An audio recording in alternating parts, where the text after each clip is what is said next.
dogajanje v državi je zelo živahno in napeto in seveda pri tem sodeluje tudi Nova Slovenija.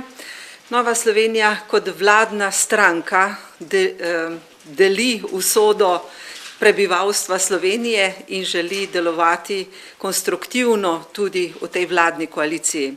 In za začetek lahko rečem, da je ta vladna koalicija enotna in da pogovori znotraj vladne koalicije potekajo konstruktivno.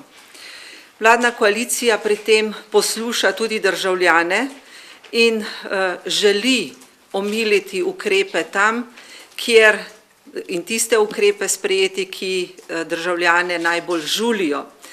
In v okviru tega si je tudi Nova Slovenija prizadevala za omilitev ukrepov na področju družinske politike, kar je zahteval tudi svet stranke na posvetu v Rimskih Toplicah, torej zmanjševanje ukrepov na področju porodniškega in starševskega dopusta pri omilitvi ukrepov glede plačevanja vrtca za drugega in naslednje otroke, pri bolniških plačilo za bolniško odsotnost za nego otrok. In lahko rečem, da je znotraj vlade bil dosežen dogovor za omilitev teh ukrepov in seveda s tem smo prisluhnili tudi javnosti, državljanom, ker menimo, da je družinska politika še kako pomembna za prihodnost države, za izboljšanje demografske slike in prav ugodni ukrepi na področju družinske politike, varovanja otrok so imeli v preteklosti pozitiven vpliv na to, da je bilo, torej da se je povečalo število rojstev in pa, da so bili starši tudi zadovoljni s tem, da je država subvencionirala varovanje otrok v vrtcu.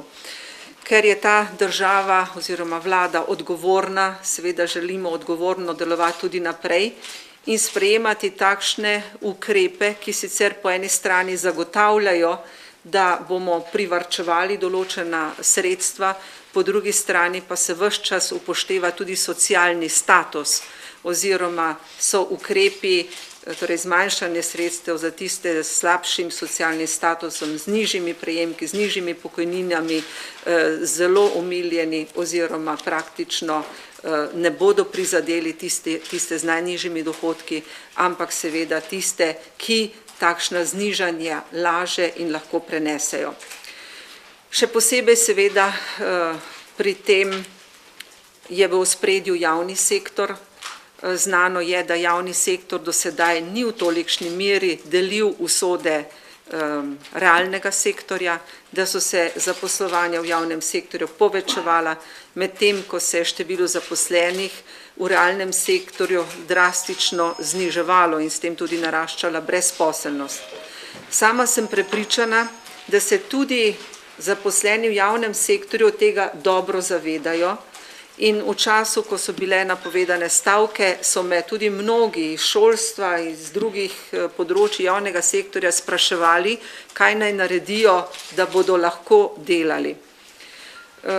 Seveda nekateri so se stavke udeležili tudi iz solidarnosti, vendar je vzdušje v državi takšno, da se državljani Slovenije v glavnem ali pa v večji meri zavedajo, da država mora sprejeti nujne ukrepe, da se ne moremo tako hitro in dodatno zadolževati, ker bodo potem računi tudi veliko višji in težji.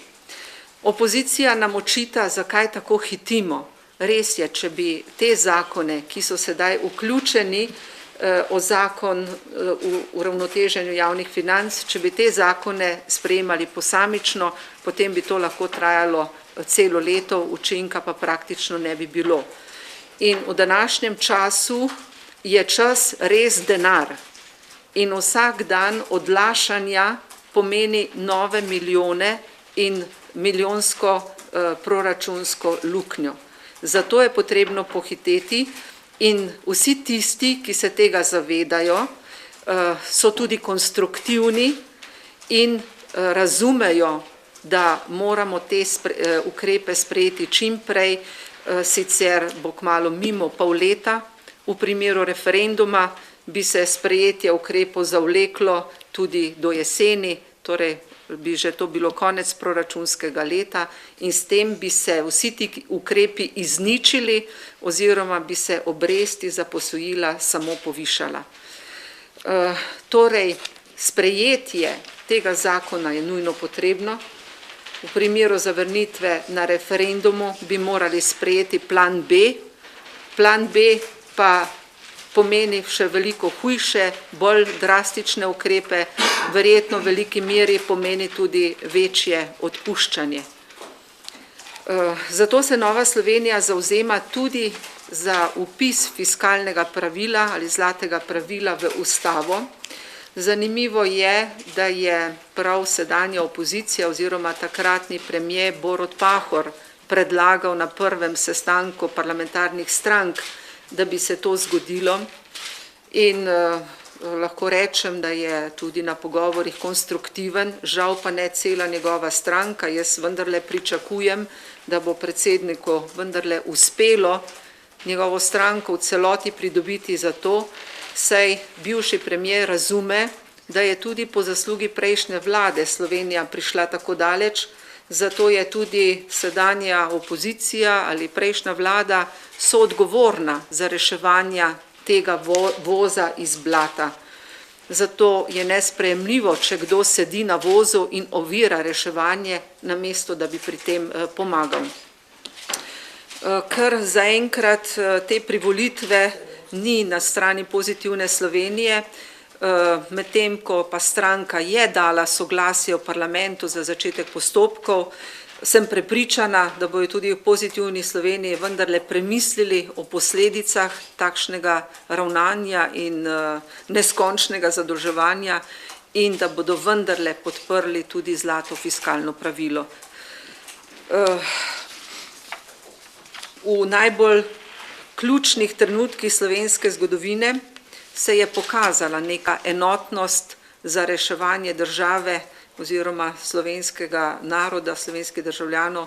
Zato verjamem, da bo vendarle prevladal razum, tako na strani sindikatov kot na strani opozicije.